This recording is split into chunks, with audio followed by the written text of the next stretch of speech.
Suaramu kecil banget, sayang. Oh, kecil ya, Miss? Heeh heeh. Dengar nggak, Miss? Dengar, sekarang sudah dengar. Hati-hati ya, setiap kali telepon yang masuk ke saya secara langsung dan tidak langsung masuk di YouTube sama di Facebook. Jadi jangan pernah menyebut nama siapapun, termasuk namamu sendiri. Kenapa, sayang? Iya, Miss, gini aku kan mau curhat, Miss. Kemarin kan aku kan nggak libur. Aku Iya. disuruh ke rumah majikan kan bersih-bersih. Terus kan habis bersih-bersih kan pikiranku masih bersih lah, habis disapu, digabjan itu Miss sama dipel, dilap-lap. Cuman kan yang ngecek kotoran kucing sama anjing terus bersih-bersih. Soalnya kan yang satunya kan libur. Jadi aku kan ke sana ke rumah majikan. Nah, aku kan pikiranku kan ya udahlah masih bersih, nggak usah dipel lagi gitu loh, Miss. Kan terus dia kan bilang jam 4 kamu harus pulang ya ke rumah nenek. Ya udah aku kan jam 4 pulang kan. Aku kan telepon udah jam 4. Gimana nih udah jam 4 aku mau pulang. Soalnya nenek udah telepon, aku suruh pulang, suruh siap-siap masak buat masak ntar malam gitu kan, Miss. Nah, pulang aja. Ya udah kan pulang kan. Telepon kan orang di rumah kan nggak ada orang. Katakan di rumah nggak ada orang. Ini kalau anjing sama kucing gimana? Ya udah semuanya dikunci di pintunya dikunci aja. Ya udah aku kan pulang, Miss. Ke rumah nenek. Terus malam-malam dia telepon marah-marah. Kenapa kamu nggak di pel kata lantainya sama di kapcan? Pikiranku kan masih bersih, Miss. Dia marah-marah. Pikiranku juga bukan job aku kan, aku bantu bersih-bersih. Apa salahnya gitu? Marah-marah terus neneknya kamu kenapa kerjanya nggak rapi, nggak bagus? Lah, nggak rapi nggak bagus gimana? Itu majikan kamu marah-marah. Yang gaji kamu kan majikan kamu, atas nama dikontrakan majikan kamu bukan saya. Lah, aku kan jobnya di rumah, kerjanya di rumahnya nenek bukan di sana. Aku cuma dapat membantu. Aku takut kerja di dua rumah. Walaupun cuma sekedar membantu, aku takut. Nggak usah takut karena kamu membantu. Ya, gimana ya? Pikiranku ya udahlah gitu kan. Terus dia kan majikanku gitu loh, Miss. Mempak. Terus? Dia marah-marah. Nggak tahu nanti malam nanti kan makan di sini kan. Setiap hari kan dia makan di sini. Aku loh masak 10 orang. Oh, oke. Kamu kerja di situ berapa lama, sayang? Baru 4 bulan. Dari Hong Kong atau kamu dari Indonesia? Dari Hong Kong. Pertama kan finish kontrak. Kan corona kan lagi parah-parahnya. Jadi kan nggak pulang, Miss. Terus kan aku kan cari majikan lagi. Kan di kontraknya kan di jobnya cuman bersih-bersih sama bersih-bersih aja sama masak, beli sayuran, belanja. Neneknya kan masih sehat, masih umur 65.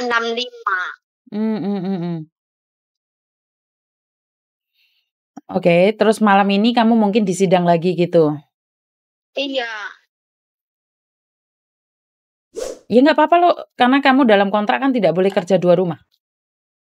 Iya. Tapi ingat saat kamu menolak majikan. Ada cecenya tuh, cecenya satunya tuh, kayak kataku belain dong gitu loh. Dia mah nggak belain, Miss. Belain siapa? Belain kamu? Iya, dia mah nggak belain. Ya nggak mungkin belain dong, sayang. Resikonya kan dia di-interminate kalau belain kamu. Iya sih. Jadi sekali lagi, kamu juga punya resiko. Saat kamu menantang majikan, kamu punya resiko. 1, kamu di-interminate. Atau sekarang resikonya. Iya, maka dari itu. Dan kamu resikonya sekarang, saya nggak bisa ngomong sih, Mbak. Sangat sulit sekali posisi kita. Kita berbicara tentang fakta, tapi kita kalah dengan kenyataan. Saya berbicara dengan fakta, dengan peraturan, tapi kita kalah dengan kenyataan saat kita di-interminate. Bener nggak? Jadi kita itu, kamu, saya, dan kita semua para TKW itu dilema. Makan buah si malakama. Ditentang salah, nggak ditentang kita yang salah. Jadi kita itu selagi butuh uang ya wis ngalah. Tunggu sampai maka dari itu. Maka itu tidak ada YouTuber yang ingat majikan. Saya bisa mengingat pembantu, tapi kan tidak ada YouTuber yang mengingatkan majikan bahwa kalian tuh saling membutuhkan satu sama lain. Bener nggak?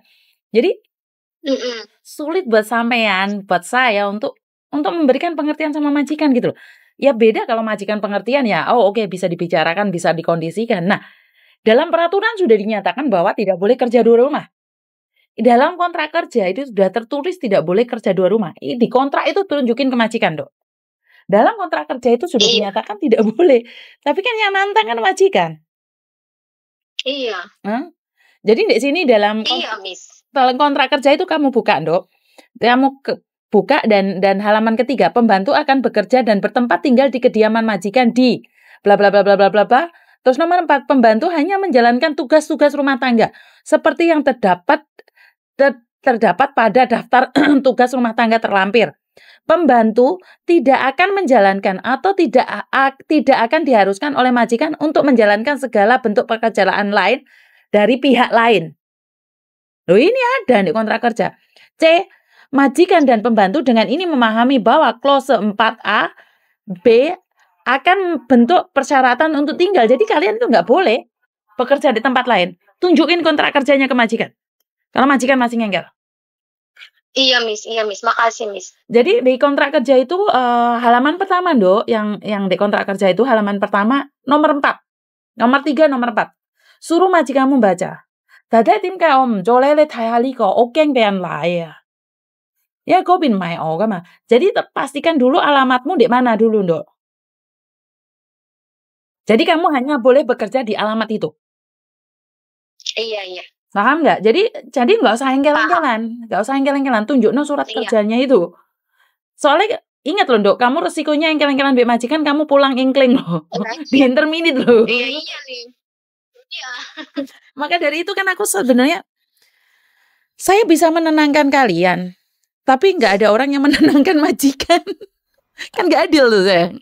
Bener nggak? Iya. Saya itu tidak bilang kalian salah. Tapi kan kalian tidak tahu bahwa majikan juga salah. Tapi majikan kan punya ayat 1 pasal 1 itu, Dok. Iya. Jadi saat mereka emosi ya kamu tenangkan diri dan ya berdoa aja. Karena kita tidak bisa berbuat apa-apa. Ngerti nggak, saya? Semangat. Iya. Jangan sampai diinterminit karena masalah sepele. Oke? Iya, makasih. Hola, bye-bye. Bye-bye. Waalaikumsalam. Oke, jadi sebenarnya sekali lagi saya bilang ini loh peraturan rebor, Mbak Bro. Di peraturan rebor itu sudah dijelaskan sekali ya dalam kontrak kerja pembantu akan bekerja di tempat tinggal di kediaman majikan di alamat situ. Jadi pembantu itu nggak boleh di tempat lain. Paham nggak maksud saya? Nah, kayak gini loh, Mbak. Saya 2 pembantu ya. Pembantu saya ya bekerja di alamat saya. Terus pembantu mertua saya rumahnya di Potat, cuman kebetulan mertua saya sakit. Dia pindah ke rumah saya. Itu pun saya harus menanyakan sama cecenya, kamu mau nggak? Tapi karena yang dijaga pindah ke tempat saya, itu baru boleh. Kalau mertua saya itu tidak tinggal sama saya, pembantunya itu tidak boleh ikut saya. Paham ya? Jadi kalau mbaknya itu nuntut saya, itu bisa. Saya itu kena pasal. Karena ya seharusnya dia tinggal di rumahnya. Tapi masalahnya kan neneknya pindah. Kalau cecenya ini memang tidak mau ikut sama mertua saya satu rumah sama saya, ya mau tidak mau saya akan ngintermini dia karena memang sekali lagi dia tidak boleh kerja 2 rumah. Tapi masalahnya kerja di rumah yang Potat itu dia nggak usah kerja. Jadi dia bukan kerja 2 rumah, dia kerja 1 rumah khusus untuk menjaga mertua saya gitu loh. Kenapa sih mertua saya harus dijaga? Sebenarnya dia masih sehat, dia bisa melakukan aktivitas, cuman kan dia sendiri. Saya dan anak saya dan suami saya kerja. Jadi kayak 1 hari full kayak gini nggak ada orang di rumah. Jadi mohon pengertiannya ya, tapi ngertiin sama siapa ya? Majikan nggak ngertiin sih, susah. Karena saya cuma bisa mengingatkan para TKW, tapi majikan nggak ada yang ngingetin. Dan majikan semakin hari semakin sok-sokan gitu loh. Aduh, pusing dah saya. Tapi saya percaya berkat Tuhan mengalir atas kita semua. Kita selalu berdoa karena Tuhan pasti tahu apa yang kita lakukan itu yang terbaik buat semuanya. Saya nggak ngerti harus ngomong apa lagi. Waspadalah dan berhati-hatilah karena musibah karena apes tidak ada dalam kalender. Itu aja pesan dari saya. Kurang lebihnya saya minta maaf. Wassalamualaikum warahmatullahi wabarakatuh. Berkat Tuhan mengalir atas kita semua. Semoga semua makhluk bahagia dan bye-bye.